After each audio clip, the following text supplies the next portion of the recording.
aspirants, welcome back to my channel. I am your SPARX stenographer, and today I am going to deliver you a shorthand dictation from KAILASH CHANDRA magazine, volume 1, and now transcription number 5. Get ready. 10 second, 5 second,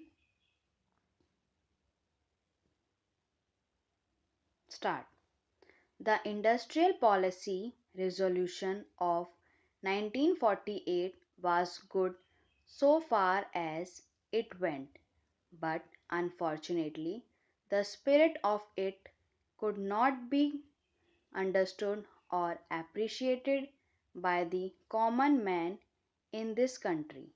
So, a new orientation of this policy was given, and the Honorable Prime Minister, after his return from China, publicly declared that the future policy of the country, or rather the future pattern of society, will be socialist pattern. That was further emphasized by the resolution passed at a Avedi session of the Congress and later reiterated by Shri Thabar, President of the Indian National Congress. I am very glad to say that the spirit of it was being caught by the nation today. If I may say so, the nation has taken up the challenge for securing the socialist pattern of society.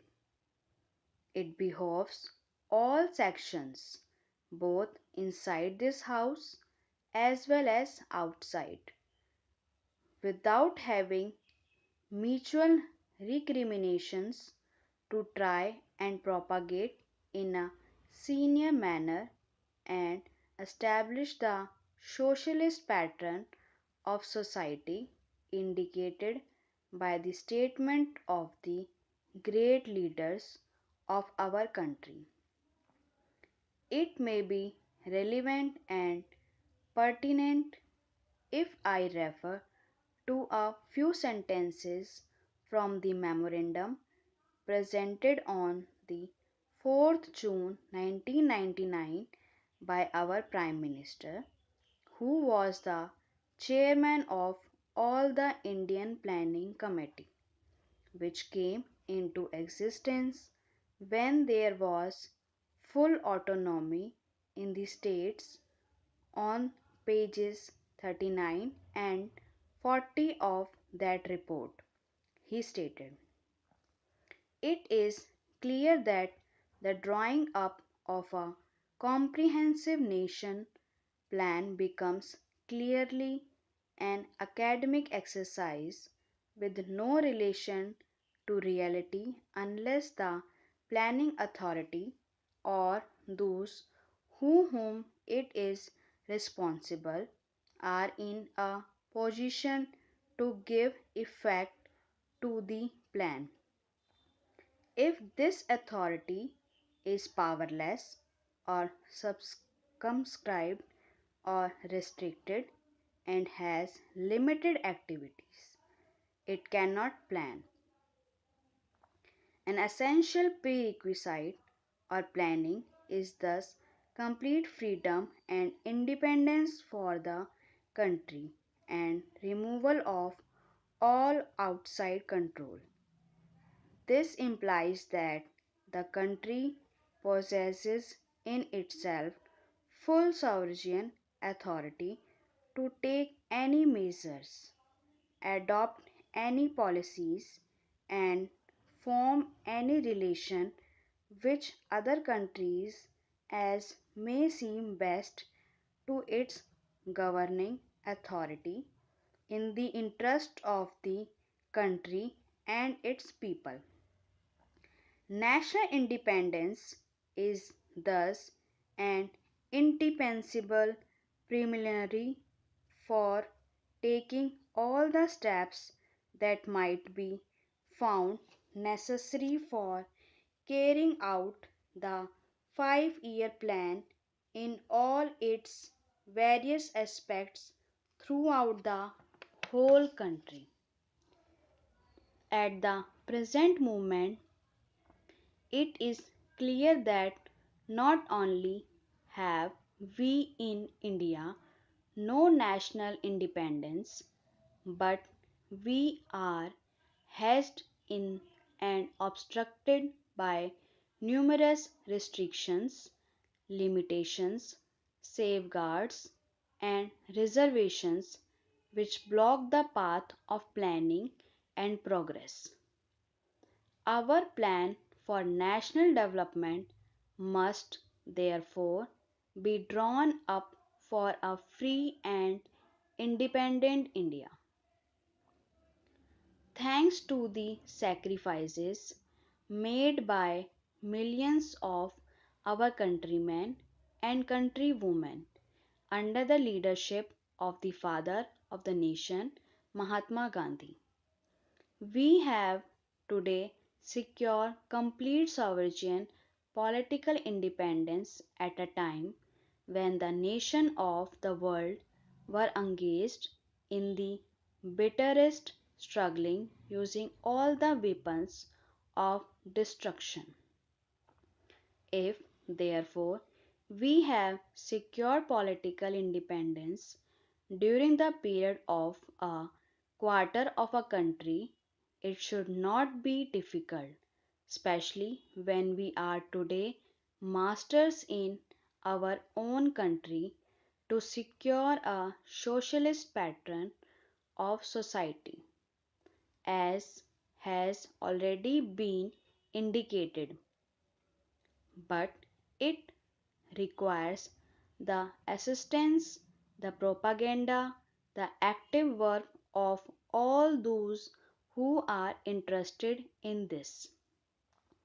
I am sure so long as my honorable friends, the minister, the deputy minister, and the other minister who present the commerce and industrial ministry can give us an assurance that the capitalist pattern would be avoided, some of us who believe in a cent% socialist democracy give an undertaking that certainly totalitarian policy will not be introduced in this country, because we have believed all along during the fight that we have given to the British government.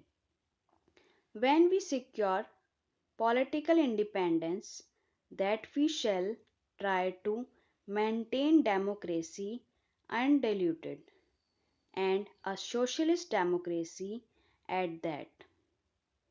I am absolutely certain that in this country of ours, liberty of thought, liberty of speech, and liberty of action will be guaranteed to every citizen to express his views in the manner he pleases.